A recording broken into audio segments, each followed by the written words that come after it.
जितने ये बड़े बड़े पुराने मंत्री संतरी हुआ करते थे उनकी सिक्योरिटी हटा के और वो सिक्योरिटी जनता के लिए लगा दी गई। वो पुलिस जनता पार्टी है जो 4 राज्यों में जीती थी, अभी तक उनसे सरकार नहीं बन पा रही, अभी उनके लड़ाई झगड़े चल रहे हैं।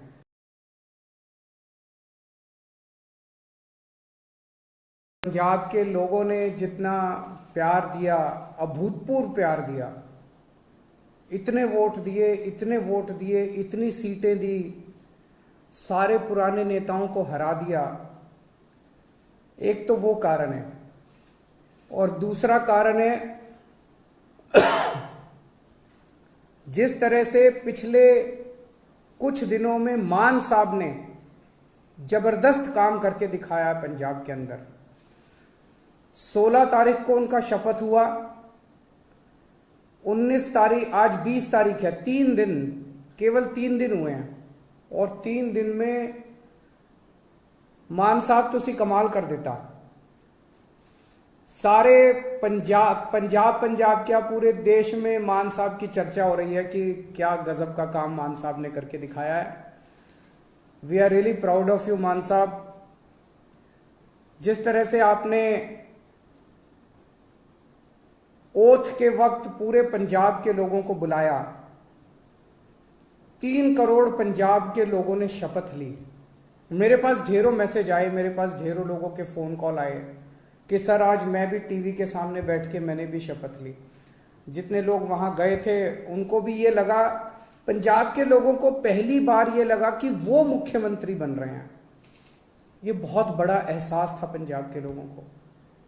जिस तरह से जितने ये बड़े बड़े पुराने मंत्री संतरी हुआ करते थे उनकी सिक्योरिटी हटा के और वो सिक्योरिटी जनता के लिए लगा दी गई। वो पुलिस वाले जनता की सुरक्षा के लिए लगा दिए गए, वो सारे व्हीकल जनता की सुरक्षा के लिए लगा दिए गए। जो अक्टूबर के अंदर फसलें बर्बाद हुई थी, उन फसलों का अभी तक मुआवजा नहीं मिला था, और सरकार बनते ही 1-2 दिन के अंदर सारे किसानों का मुआवजा उनके जिलों में पहुंच गया। और अब मुझे बताया गया है कि अगले 3-4 दिन के अंदर वो सब मुआवजा, उनके चेक मिलने चालू हो जाएंगे। बहुत खुशी होती है ये सुन के। परसों आपने जिस तरह से एंटी करप्शन हेल्पलाइन नहीं कहूंगा मैं, वो एक्शन लाइन है, हेल्पलाइन नहीं है, वो एंटी करप्शन एक्शन लाइन का जिस तरह से आपने ऐलान किया, दिल्ली के अंदर भी उसकी वजह से भ्रष्टाचार खत्म हो गया। और पंजाब से ऐलान करने के बाद ही पंजाब से इतनी सारे मेरे को सोशल मीडिया पे और मैसेजेस के थ्रू आ रहे हैं, जी मैं वहां गया था रजिस्ट्री करवाने, पहले तो इतने पैसे लगते थे, अब तो उन्होंने तुरंत रजिस्ट्री कर दी जी। किसी का आया, जी मेरा ढाबा चलता है और पहले यहाँ पे हमारा लोकल कोई वो आया करता था पुलिस वाला, खाना खाता था, पैसे नहीं देता था, अब तो वो पैसे देने लग गया। अपने आप से कितना सुधार होने लग गया है केवल ये 1-2 दिन के ऐलान से। और कल जो आपने 25,000 सरकारी नौकरियों का ऐलान किया, बहुत शानदार ऐलान है। आज सबसे बड़ी समस्या पंजाब के अंदर रोजगार की है। इससे लोगों के अंदर एक विश्वास पैदा हुआ है, लोगों को हमसे उम्मीद थी। लोगों को यह लगता था इन लोगों ने दिल्ली में अच्छा काम किया, चलो इनको वोट दो, वोट देंगे तो दिल्ली पंजाब में भी शायद अच्छा काम कर दें। लेकिन पिछले 3 दिनों के अंदर मान साहब आपने जो ऐलान किए और जो काम करके दिखाया है, वो उम्मीद अब धीरे धीरे लोगों की विश्वास में बदलती जा रही है। ये बहुत बड़ा काम है। आपको बहुत बहुत बधाई देता हूं। बहुत शानदार जीत, बहुत शानदार शुरुआत है आपकी। भगवान से प्रार्थना है, वाहेगुरु जी से प्रार्थना है कि आपको इसी तरह से शक्ति दे, ताकत दे, और आप इसी लगन के साथ पंजाब की सेवा करते रहें।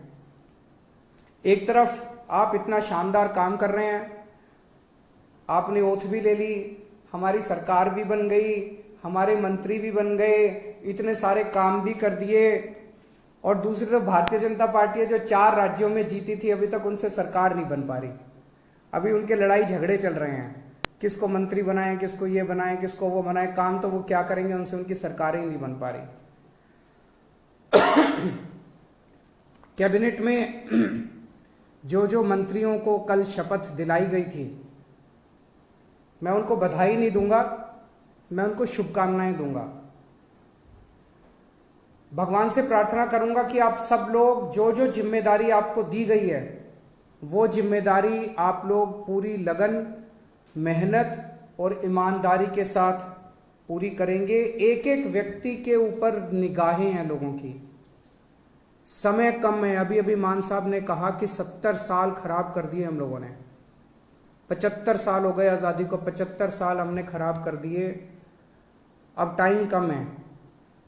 हर एक मंत्री को मान साहब टारगेट देंगे, भाई तुमको इतने दिन में इतना काम करना है, इतने दिन में इतना काम करना है, इतने दिन में इतना काम करना है। टाइम बहुत कम है, 24 घंटे का दिन होता है, 24 में से 30 घंटे काम करना पड़ेगा, रात दिन काम करना पड़ेगा, खूब मेहनत करनी पड़ेगी। अगर टारगेट पूरे नहीं होते आपके तो फिर जनता ही कहेगी भाई इस मंत्री को बदलो, दूसरे मंत्री को लेके आओ। हो सकता है थोड़ा सा बुरा लगे उस टाइम, लेकिन मजबूरी है, काम तो करना पड़ेगा। मान साहब जो भी टारगेट देंगे वो मान साहब के टारगेट भी पूरे करने पड़ेंगे। मैं पहले दिन का मान साहब का भाषण सुन रहा था जब उन्होंने सारे एमएलएज को कहा था कि चंडीगढ़ में मत बैठना, बहुत सही कहा था। होता क्या है कि जब हम जब बन जाते हैं तो फिर ये घोड़ा गाड़ी बंगला इसकी आदत पड़ जाती है, ये बहुत बुरी आदत है। चंडीगढ़ में बिल्कुल नहीं बैठना। हमारी पार्टी का एक एक कार्यकर्ता, हमारी पार्टी का एक एक एमएलए, हमारी पार्टी का एक एक मंत्री लगातार 24 घंटे जनता के बीच में घूमेगा, गलियों में जाएगा, मोहल्ले में जाएगा, पिंड में जाएगा, लोगों की बातें सुनेगा। मैंने सुना है कि कुछ विधायक अपने जो मंत्री नहीं बन पाए वो दुखी हैं। हमारी 92 सीटें आई हैं, मंत्री 17 ही बनेंगे। ऐसा नहीं है कि जो विधायक मंत्री नहीं बने वो किसी से कम है। पंजाब के लोगों ने एक एक हीरा चुन के भेजा है इस बार, एक एक हीरा है। आप लोग एक एक हीरा हो, हर एक में बड़ी अच्छी अच्छी लियाकत है। लेकिन हमें ये 92 लोगों की, 92 लोगों की एक टीम की तरह काम करना है। अगर हम टीम बन के काम करेंगे, अपना स्वार्थ छोड़ देंगे, अपनी इच्छाएं छोड़ देंगे, अपनी एम्बिशंस छोड़ देंगे, पंजाब की तरक्की होगी, पंजाब खूब आगे बढ़ेगा। और अगर हमारी एक एक आदमी की इच्छाएं आगे आ गई, मोह आगे आ गया, लालच आगे आ गया, मेरे को ये क्यों नहीं मिला जी, मेरे को वो चेयरमैन ही क्यों नहीं मिली जी, मेरे को ये विभाग क्यों नहीं मिला जी, मेरे को मंत्री क्यों नहीं मिला जी। अगर हम सारे अलग अलग अपने हिसाब से काम करेंगे, पंजाब हार जाएगा। पंजाब की तरक्की के लिए जरूरी है ये 92 लोगों की एक टीम की तरह काम करना, अपने को मजबूत टीम की तरह। उस टीम का लीडर है भगवंत मान। आप सबके लिए मैं बड़े भाई की तरह हूं, आपको गाइड करने के लिए। लेकिन भगवंत मान की लीडरशिप के अंदर आप सब लोगों को मिलके एक टीम की तरह काम करना है। सबको जिम्मेदारियां मिलेगी। अगर कोई मंत्री बना तो वो मंत्री की जिम्मेदारी है, वो कोई बड़ा वो नहीं है, पद नहीं है। किसी को कोई जिम्मेदारी मिलेगी, किसी को कोई जिम्मेदारी मिलेगी, किसी को छोटी, किसी को बड़ी, सबको जिम्मेदारी मिलेगी। जो जिम्मेदारी मिले, जो भगवंत मान आपको जिम्मेदारी दें, वो जिम्मेदारी पूरी करनी है, तभी पंजाब की आगे तरक्की होगी। आपसे पूछना चाहता हूं, आप में से, मैं तो इस बार चुनाव में बहुत ज्यादा डीप में गया था, एक एक कैंडिडेट को मैं जानता हूं, आप में से सब लोगों को मैं जानता हूं। 95% आप में से लोग हैं जो पहली बार चुनाव लड़े थे। कभी जिंदगी में सोचा था एमएलए बनोगे? नहीं सोचा था। ऊपर वाले का कुछ करिश्मा था कि आपको टिकट मिल गई, आप एमएलए बन गए, लोगों का इतना प्यार मिल गया।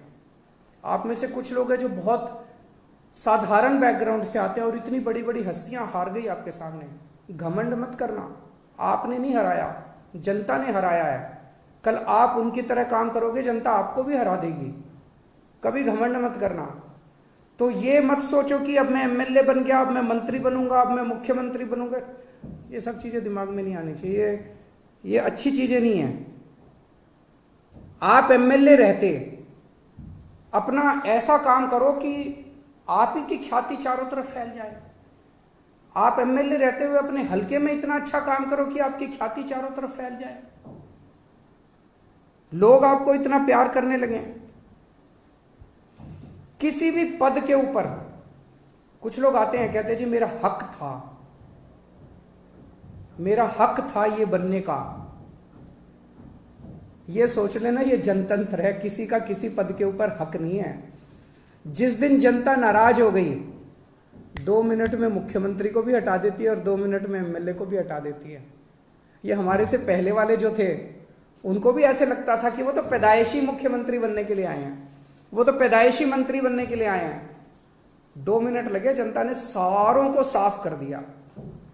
ऐसा ना कर देना कि अगली बार जनता हमें साफ करने के लिए तत्पर रहे। हमें ऐसा करना है कि जनता जिंदगी भर हमारे को प्यार करे, हमें जनता का दिल जीतना है। लोगों के अगर काम कराने हो तो आप जरूर अपने मुख्यमंत्री से मिलने के लिए जाना। लोगों के लिए काम कराने हो लोगों के, तो आप जरूर अपने मंत्रियों से मिलने जाना।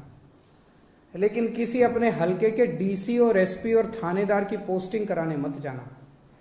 मैंने सुना है पहले पंजाब में अभी तक ये सिस्टम चलता था कि अपने इलाके की अपने हिसाब से थानेदार की पोस्टिंग कराई, अपने हिसाब से एसपी की पोस्टिंग कराई और फिर मिलके बांट के सारा सिस्टम चलता था। मान साहब, उनका मंत्रिमंडल, सब लोग मिलके अपने हिसाब से अच्छे अच्छे लोगों की, ईमानदार अफसरों की पोस्टिंग करेंगे। वो पोस्टिंग करें। अगर कोई अफसर आपका काम ना, जनता का काम ना करे, आप ये शिकायत लेके जाओ। लेकिन किसी की अपने हलके के पोस्ट, एसपी की और थानेदार की और डीसी की पोस्टिंग कराना, वो मान साहब के ऊपर छोड़ दो, वो करेंगे। मंत्रियों के ऊपर छोड़ दो, वो करेंगे। और अगर कोई करप्शन करे तो वो बताओ। सबसे जरूरी चीज हमारे लिए ईमानदारी से काम करना है। हमने बार बार अपने चुनाव प्रचार में कहा कि हमारी कट्टर ईमानदार पार्टी है, हम एक कट्टर ईमानदार सरकार बनाएंगे। भगवंत मान एक कट्टर ईमानदार आदमी है, लोग हमसे उम्मीद करते हैं। मैं कुछ भी बर्दाश्त कर सकता हूं, बेईमानी बर्दाश्त नहीं कर सकता, पैसे की चोरी बर्दाश्त नहीं कर सकता, जनता के पैसे की चोरी बर्दाश्त नहीं कर सकता। तो अगर मेरे को पता चला, मान साहब को पता चला कि कहीं किसी ने कुछ गड़बड़ की, तो फिर एक भी मौका नहीं देंगे। वहां मौके की कोई गुंजाइश नहीं है। आपको हमने जो काम दिया, आपने टारगेट पूरा नहीं किया, हम आपको 1 मौका देंगे, 2 मौका देंगे। लेकिन अगर आपने कहीं गड़बड़ की तो पहले मौके में ही सख्त से सख्त सजा मिलेगी। जो सजा जनता को मिलती है उससे दुगनी सजा अपने वालों को मिलेगी। जनता ने बहुत भरोसा किया है, जनता के भरोसे को तोड़ नहीं सकते। बेईमानी मत करना और कुछ भी कर लेना, बेईमानी मत करना और जनता के साथ बदतमीजी मत करना। अभी मान साहब ने भी इसका जिक्र किया। मैं देख रहा हूं सोशल मीडिया पे हमारे कई एमएलए साथी, विधायक लोग इंस्पेक्शन कर रहे हैं इधर उधर। बहुत अच्छी बात है, मुझे बेहद खुशी है। आप लोग अस्पताल में जा रहे हो, लोकल स्कूल में जा रहे हो, लोकल तहसीलदार के दफ्तर में जा रहे हो, जाओ, खूब जाओ, बहुत अच्छी बात है। यही करना है अपने को। एक ही चीज का ध्यान रखो, बदतमीजी मत करो। मैंने देखा एक बंदा किसी थानेदार को कह रहा है, तेनू पुट्ठा टांग देंगा। ये भाषा हमें शोभा नहीं देती। ये कहने की क्या जरूरत है? अब तो तुम विधायक बन गए, अब तो मुख्यमंत्री तुम्हारा है, अब तो मंत्री तुम्हारे हैं। तुम चाहो तो 2 मिनट में उनको पुट्ठा टांग सकते हो। जिस दिन टांगने की, अब तो तुम्हारे पास कलम की ताकत है, कलम की ताकत से कुछ भी कर सकते हो। कहने की क्या जरूरत है? अपने मुंह से हमें सबकी इज्जत करनी है, सबकी इज्जत करनी है। विरोधियों की भी इज्जत करनी है, विपक्षियों की भी इज्जत करनी है, सारे कर्मचारियों की इज्जत करनी है। और ये कर्मचारी दोषी नहीं है। कोई डॉक्टर दोषी नहीं है सरकारी अस्पताल का, सरकारी स्कूल का कोई टीचर दोषी नहीं है। अभी तक सिस्टम ही ऐसा था, सारा सिस्टम खराब था। दिल्ली का उदाहरण देता हूं, दिल्ली में हमारी सरकार बनी, उसके पहले सरकारी स्कूलों का बुरा हाल था। यहां पे कहते थे कि सरकारी टीचर तो आलसी होते हैं, पढ़ाना नहीं चाहते, काम नहीं करना चाहते, टीचर आती हैं और पेड़ के नीचे बैठ के स्वेटर बुनती रहती हैं, खूब कहते थे। हमने आने के बाद इन सारे टीचरों को इज्जत दी, सारे डॉक्टरों को इज्जत दी, सरकारी स्कूल के अस्पतालों के डॉक्टरों को, टीचरों को इज्जत दी, और आज इन्होंने करिश्मा करके दिखा दिया, सिस्टम बदल गया। हमें पंजाब में इन्हीं के साथ मिलके, सरकारी स्कूल के टीचरों के साथ मिलके, पंजाब पुलिस के साथ मिलके, डॉक्टरों के साथ मिलके, तहसीलदार के साथ मिलके, सबके साथ मिलके सिस्टम बदलना है। आप देख रहे हो ना, इतनी सारी सोशल मीडिया पे आ रही है कि सिस्टम ऑलरेडी बदलना चालू हो गया, तहसीलदार ने ऑलरेडी सिस्टम बदल दिया, पैसे लेना बंद कर दिया है, इधर उधर सबने पैसे लेने, सिस्टम बदलना है अपने को। सबको जाके, कोई भी सबको जाके हाथ जोड़ के बात करनी है अपने को कि भाई साहब जमाना बदल गया, अब आप भी बदल जाओ। बस अगर कोई गलत काम कर रहा है, आपके कहने के बाद भी गलत काम कर रहा है, मुख्यमंत्री को जाके बोलो, जो एक्शन लेना होगा लेंगे। अपने मुंह से कुछ नहीं गलत शब्द बोलने, वो बहुत जरूरी है। सबको साथ लेके चलना है। इस बार अपने को इतना प्यार मिला है पंजाब की जनता से। मेरे को पता चला कई दूसरी पार्टियों के नेता, उनके घर में उनकी बीवियों ने और उनके बच्चों ने हमको वोट पाई है। सोच सकते हो, हमें 5 साल के अंदर लोगों का इतना दिल जीतना है, 3 करोड़ पंजाबियों का दिल जीतना है कि अगली बार इनको एक भी वोट नहीं पड़नी चाहिए। अभी तो इनके बच्चों ने और बीवियों ने डाली, अगली बार इनके वोट भी हम ही पड़ेंगे। अपने को ऐसा माहौल तैयार करना है। मैं अंत में सभी पंजाब के लोगों को बहुत बहुत बधाई देता हूं ये इनकलाब लाने के लिए। सभी हमारे वॉलंटियर्स को, बहुत मेहनत की हमारे वॉलंटियर्स ने, रात दिन एक कर दिया, बिना किसी ख्वाहिश के, निस्वार्थ भाव से पंजाब के लिए। उन सभी वॉलंटियर्स को मैं सलाम करता हूं। मैं मान साहब को और सभी विधायकों को जो जो जीते हैं, उन सबको विधायकों को मैं बधाई देता हूं इस शानदार जीत के लिए। मान साहब ने इतना शानदार नेतृत्व किया पंजाब का प्रधान होते हुए, उनको बधाई देता हूं। जरनैल सिंह जी जो पंजाब के प्रभारी थे, उन्होंने बहुत शानदार प्रभारी का पद संभाला, उन्हें बधाई देता हूं। राघव चड्ढा जी जिन्होंने पूरे पंजाब कैंपेन के अंदर सह प्रभारी का बहुत अच्छा काम किया, उन्हें बधाई देता हूं। और अंत में अगर मैं डॉक्टर संदीप पाठक को बधाई और शुक्रिया नहीं दूंगा तो कुछ कमी रह जाएगी। उन्होंने पीठ पीछे रह के जिस तरह से शानदार संगठन तैयार किया, शानदार कैंपेन डिजाइन किए, शानदार पूरा पंजाब का कैंपेन संभाला, मैं उन्हें बधाई देता हूं। और उम्मीद करता हूं कि आने वाले 5 साल के अंदर हम सब मिलके पंजाब को ठीक करेंगे। बहुत बहुत शुक्रिया। वाहिगुरु जी का खालसा, वाहिगुरु जी की फतेह।